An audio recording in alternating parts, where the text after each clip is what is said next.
Have you ever been tidying up your garden, pulling something apart because it's untidy, and then thought, what's next for this?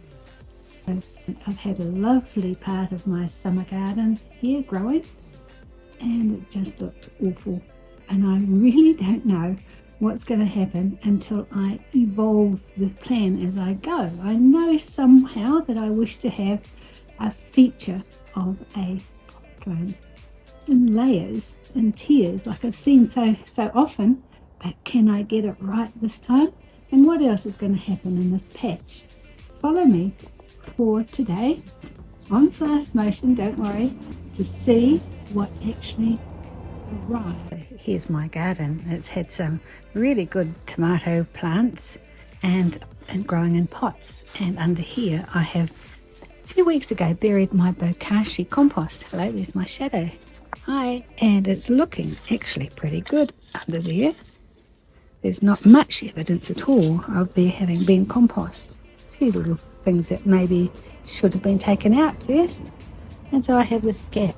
Also, I have a real inclination to reuse this planter and these two pots as tiered layering to make a real strong focal point underneath my window.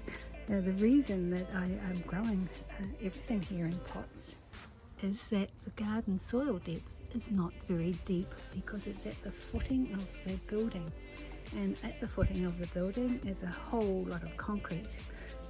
Unfortunately, that's the problem.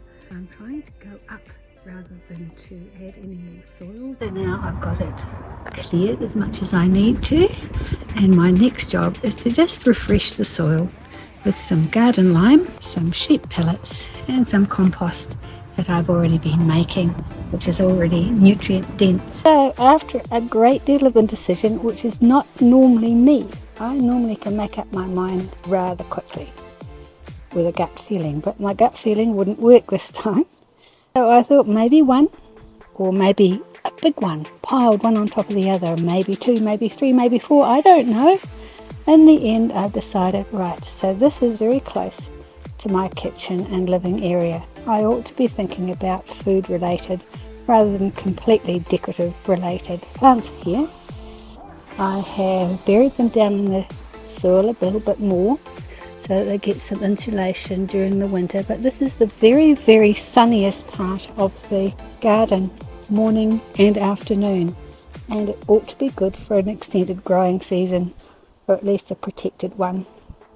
The next is to fill up with my potting mix and decide on which edible plants I'm going to be having.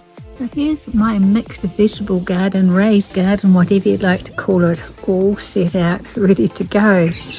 I have never planted like this before, and it's a decorative potager, I suppose you'd call it, with a big mixture of green veggies for over winter.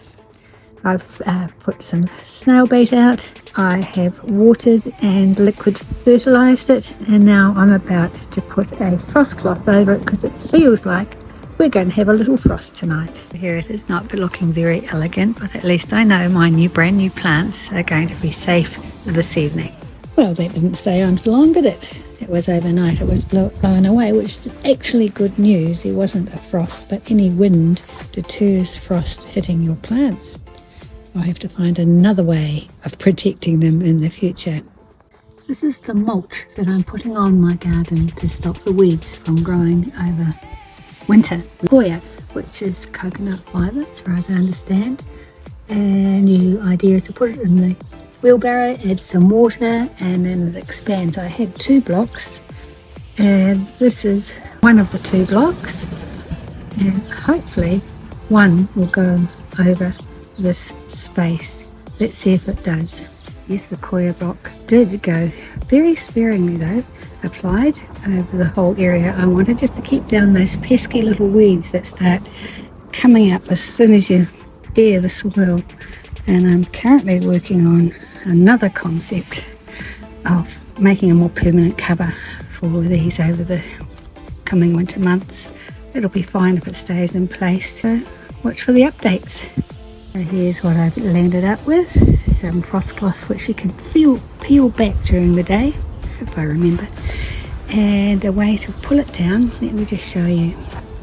I can get it down from here, and this, when I get it, which I need both hands, which I don't have at present. Well, that took so much longer than I anticipated, partly because I had no real plan. I didn't really have an idea of how that was going to work out, but I needed to try and see and look and stand back, take a few photos, look at them and think, that didn't work, did it? What else can I do?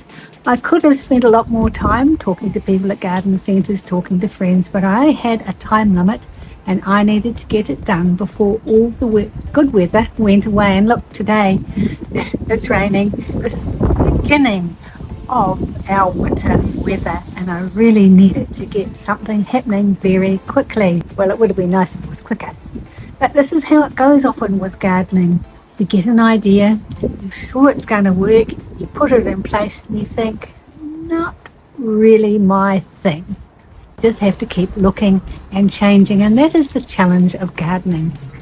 Keeping your observation eye out on the garden all the time, just to check that what you had intended for that plant is going to work, that it's happy, does it need more nourishment, and what else can you use next year with that really great idea that you had this year. So that's how gardening goes. Trial and error, thinking, solving problems, and it's a great way to keep that mind active as well. Follow me, Carol from Why Garden, for more tips on the real side of how to garden and why we should. See you soon.